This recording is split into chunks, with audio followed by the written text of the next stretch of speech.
felt like a Dane topic, but I did remember Hannah Claire saying that she played The Sims growing up. I was a devoted Sims fan back in the day. So you played these games? And we need to talk about the psychology of it. Yes. Okay. Why do you like Sims? Are we opening with this? Yes. Do you want to go? I want to know. You want to lead? Well, sure. So I think that women enjoy The Sims because it lets them like control a domestic environment and like a social environment and like artificially like change things about it. Like, I don't know. It's like domesticity, but controllable domesticity. It's like, yeah, it's like that need for control that women have, like, only did you play it expressed in this. No, I didn't. Okay. Which ones did you play? So my cousins and my brother and I all used to play. We'd like all gather around the one home computer and play Sims 1 together, and then eventually Sims 2. I dropped out after Sims 3, partially because my computer couldn't run the software or something, and also because it got too complicated for me. I think what you're saying, there is a level to that. You'll hear these stories about moms who are on like Super Nanny who neglect their children to take care of their virtual family, and it's always Sims. For me, to be really honest, there were two things that drew me to it. The first one was it's very close to, or it's a very accessible form of architectural software. So like building the houses, I always found that really interesting, and then later went into real estate. So like I think there's something about that spoke to me. Is it like Minecraft for girls? I've never played Minecraft, so I don't know. My sisters play Minecraft and I think like it, but that one is a little bit more like imaginary. Like with Sims, you're replicating reality in like better ways. The other thing I liked, and this was true from an early age, I've always been into books. I've always been into literature. And so part of it is like, you're right, you get to control. But for me, it was like a narrative sense. It wasn't like domestic. Like you would create characters who have conflict or like have personalities or backgrounds. And I really liked that. But it was like the kind of game where I would spend hours setting up this whole thing. And then I wasn't allowed to watch TV or play like computer games during the week. So like I'd start Friday night, and by time Sunday I was like ready to play it. It's like too late. It's time to turn off. So is our society's continual growing obsession with sexuality kind of a manifestation of like, is this game going into that territory kind of just a representation of our society's growing interest and seeming focus on the concept of sexuality? I don't think it's our society's obsession with sexuality as much as it's an obsession with control and also the death of like not escapist entertainment, because I mean I guess Sims is like an escapist game. You're like simulating reality, but what was interesting to me about this, I saw this subject come up like when people were arguing about it on Twitter, and something that the Sims Twitter account said about it is this is not a feature that we're going to allow you to turn on or off on the game, because in real life, sexuality, your sexual orientation is not something that you can toggle on and off.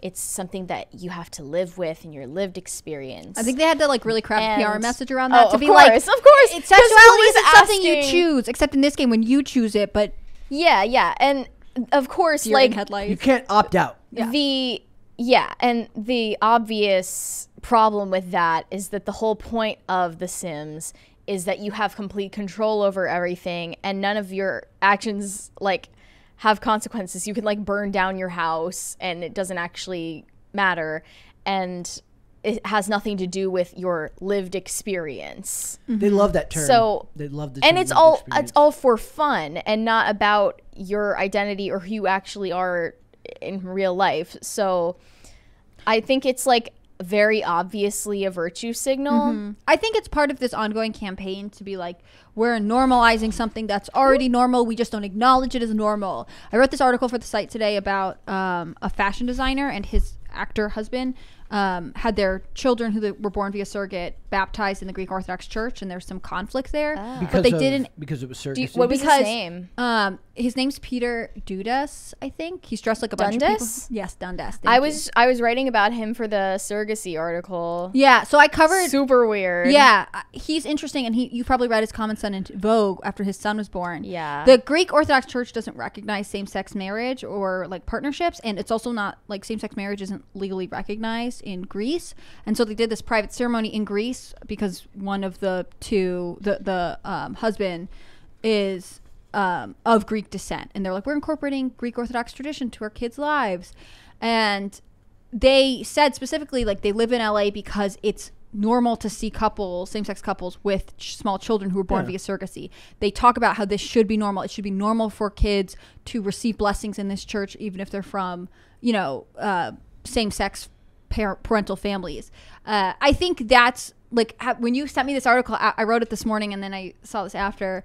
I kept thinking, like, oh, it's because this is supposed to be absolutely normal. And I think the thing that interests people about Sims is, like, you can kind of do whatever you want. Like, nothing makes sense in Sims if you don't want to. Yeah. Or you can make it hyper realistic. I mean, it's really up to you. And in some ways, this is an intrusion on the flexibility of the medium of Sims, I think. I mean, for me, that was one of the reasons I didn't keep playing with it after a certain point, was because it started being about, like, we'll go online and connect with other people who are playing. And for me, I liked it because I could create whatever world I wanted to in that moment. Whereas this is saying, like, parts of the real world are intruding on this. Like, and the next thing you're going to know, they're going to be like, oh, well, we're going to have some alerts from the president in Sims, or like whatever. I'm going to read some of her quotes in here. So this is from the lead designer, Jessica Croft, a.k.a. Sim Guru Jessica. She elaborated further about sexual orientation in Sims 4.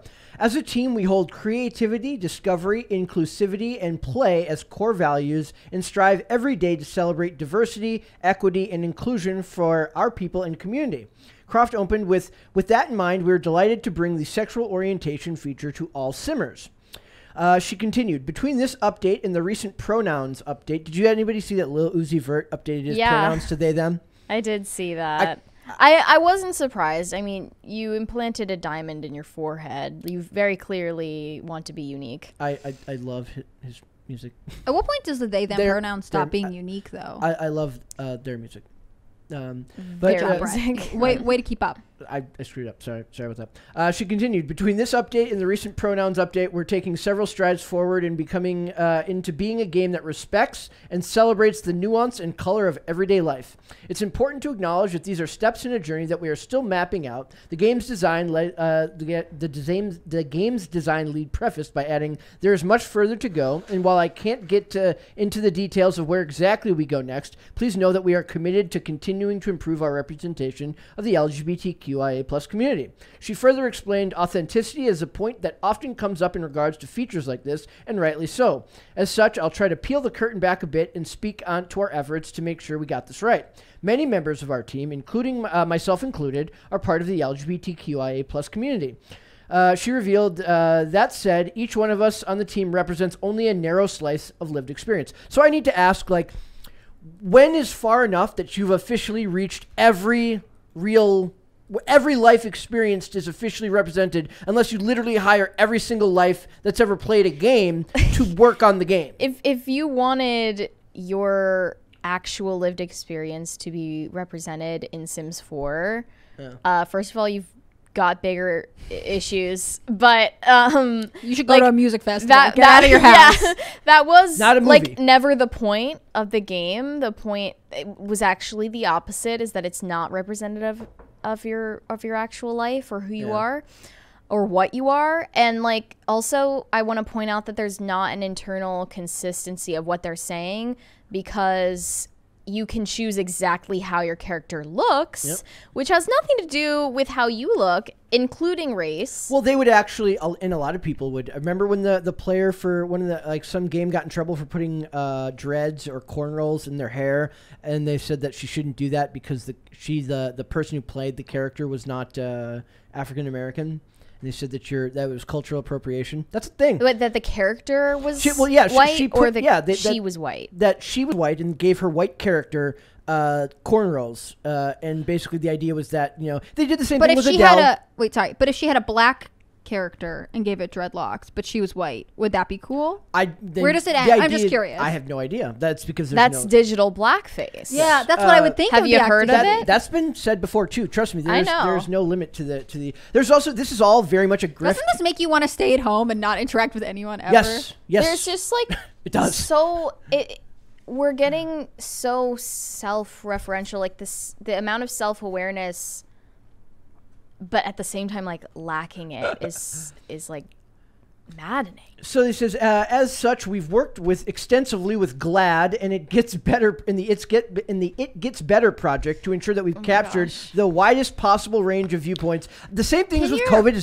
there is so much money to be made to be a virtue signal. A consultant. That's what it is. I want one of those jobs where you go in and be like, no, you've disappointed me. Fix it. No. $8,000. And what it is somebody from GLAD comes in. Just imagine, I use this example all the time. You're a shop owner. You're a shop owner in a little corner. You own a bodega. And a guy comes in with a baseball bat and says, sure would be a shame if someone came in, beat up all the stuff in your shop, and then breaks the glass on the counter. That's what this is. It's sure would be a shame if people came in and said that your game wasn't inclusive enough. They're like, oh my gosh. Enter threat. Is this a sign that like Gamergate did not actually succeed in doing anything to the industry? Wait, can I ask another question? So you can say my sim wants to woohoo with these types of people or this gender, and they're romantically interested in this gender.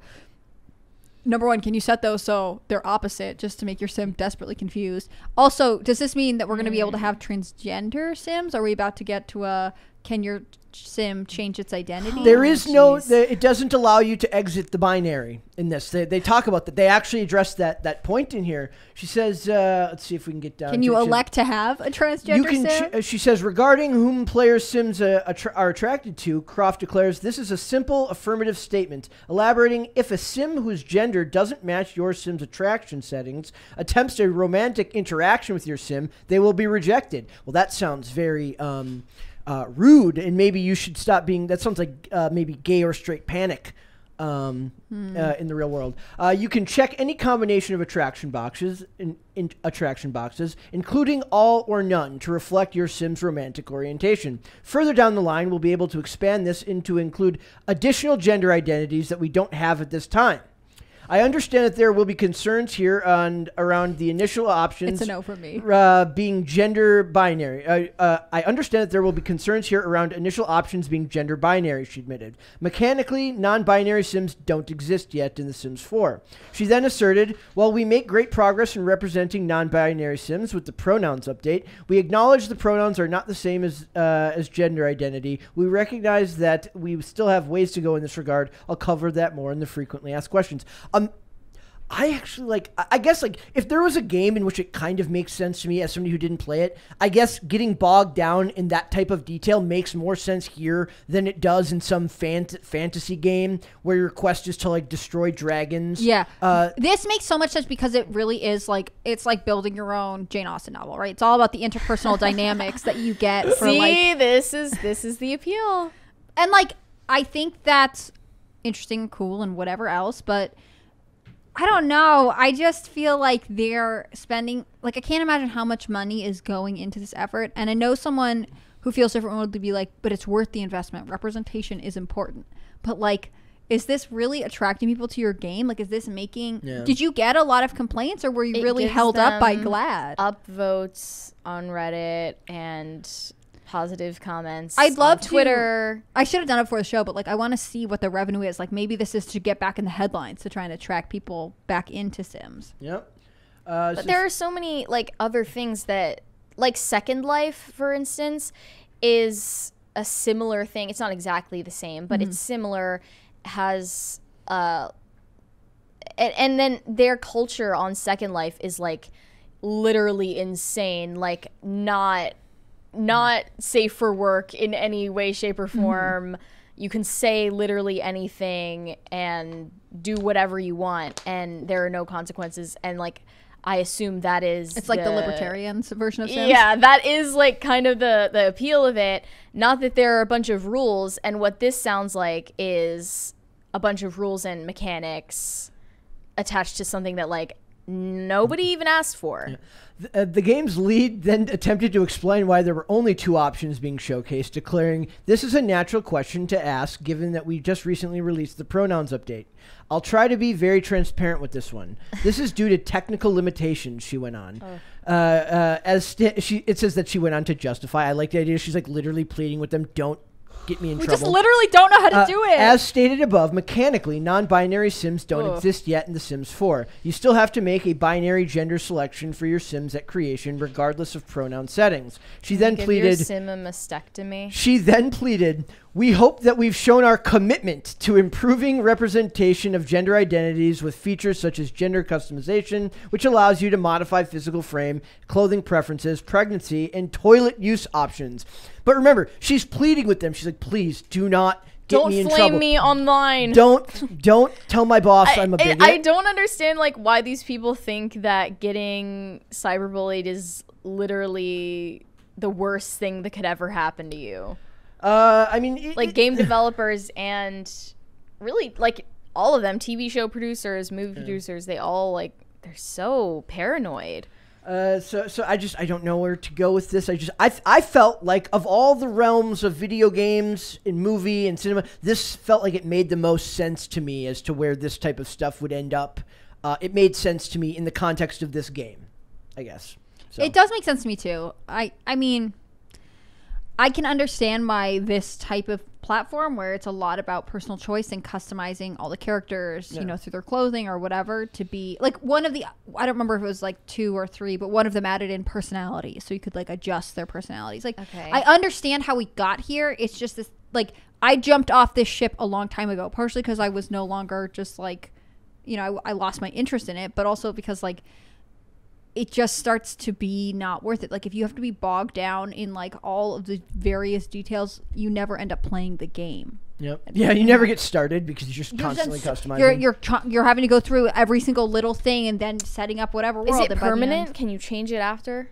I want to know if, I don't think you can, but I'm wondering, like, you used to be able to, like, you know, your Sims could have kids and then the baby would be born, you could like name it and stuff, but like, and like change its hairstyle first or make whatever? your Sim straight and then it comes out of the closet? Or like, what if it announces to you that it is actually a man? Maybe it's not your choice. Yeah. It's not, you don't get to opt out of it, therefore it's your Sim's choice. Or like, if Sims 4, the company, notices that you actually have only straight characters, so they make one of your honestly, Sims it come doesn't out. seem like it would be that far off from possibilities. I'm half joking, but I'm not totally. Yeah. Like Microsoft Word saying, "Are you sure you want to use this word?" Same with Google Docs. That seems very, very bigoted to use that word. Maybe you should change the word. It does that? Yeah. And Google Docs does. I mean, it's just That's like so funny. You're being watched on all fronts. Thanks for watching this clip, guys. If you want to see full episodes or follow us on social media, links are in the description below. Bye. Bye.